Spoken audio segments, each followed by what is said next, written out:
اعوذ باللہ من الشیطان الرجیم بسم اللہ الرحمن الرحیم السلام علیکم ورحمۃ اللہ وبرکاتہ۔ تمام عالم اسلام کو عید الفطر مبارک۔ اور عید الفطر سے پہلے آپ حضرات سے گزارش ہے کہ عید الفطر سے پہلے نماز ادا کرنے سے پہلے صدقہ فطر آپ ضرور ادا کریں گے۔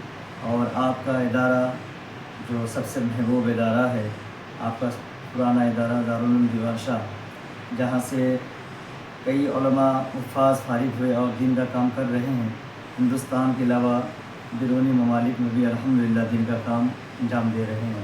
تو میں آپ حضرات سے گزارش کروں گا کہ آپ حضرات اپنے فطرے کی رقم دارالعلوم دیوان شاہ میں دے کر ثواب دارین حاصل کریں عید الفطر کی نماز ادا کرنے سے پہلے۔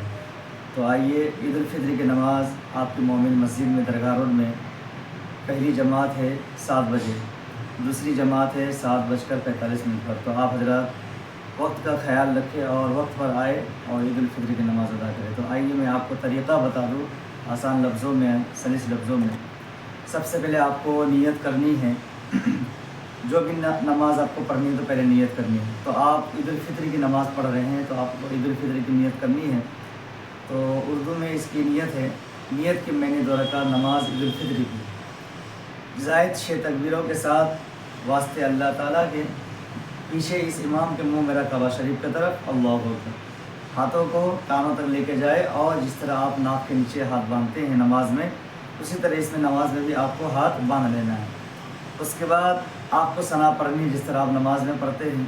ثنا پڑھنے کے بعد آپ کو پھر سے ہاتھوں کو چھوڑنا ہے اور کانوں تک اٹھانا ہے، یہاں تک لے کے جانا ہے، پھر ہاتھوں کو چھوڑ دینا ہے۔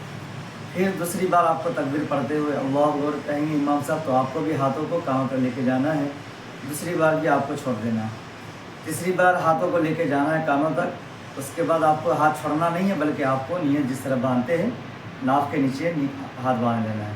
اس کے بعد امام صاحب قرأت کریں گے، اعوذ و تسمیہ پڑھنے کے بعد الحمد شریف پڑھیں گے اور سورت پڑھیں گے۔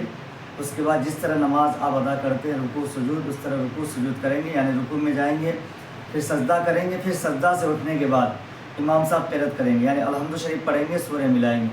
سورہ ملانے کے بعد جس طرح آپ نماز میں جاتے ہیں رکوع میں، تو رکوع میں نہیں جانا، آپ کو یہاں رک جانا ہے۔ اس کے بعد امام صاحب ہاتھوں کو اٹھائیں گے، کانوں تک لے کے جائیں گے اللہ اکبر کہتے ہوئے، تو آپ کو بھی ہاتھوں کو کانوں تک لے کے جانا ہے اور ہاتھوں کو چھوڑ دینا ہے۔ یہ پہلی تکبیر۔ پھر دوسری تکبیر میں بھی آپ کو لے کے جانا ہے، ہاتھوں کو کانوں تک لے کے جانا ہے، پھر چھوڑ دینا ہے۔ پھر تیسری تکبیر میں بھی آپ کو ہاتھوں کو لے کے جانا ہے کانوں تک اور چھوڑ دینا ہے۔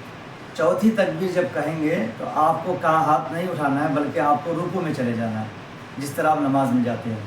تو جس طرح نماز میں جاتے ہیں اس طرح رکوع میں گئے، اس طرح سجدہ کیے، پھر قاعدے میں بیٹھے، تشہد پڑھے، تشہد پڑھے، درود شریف پڑھے، اس کے بعد دعائے معصورہ پڑھنے کے بعد سلام پھریں گے، نماز مکمل ہو گئی۔ اس کے بعد آپ کو جانا نہیں، بلکہ خطبہ آپ کو سماعت کرنی ہے، خطبہ سنیں گے، اس کے بعد دعا ہوگی، دعا کے بعد پھر اس کے بعد آپ جائیے جہاں جائیے، جن سے ملاقات کرنا ملاقات کیجیے۔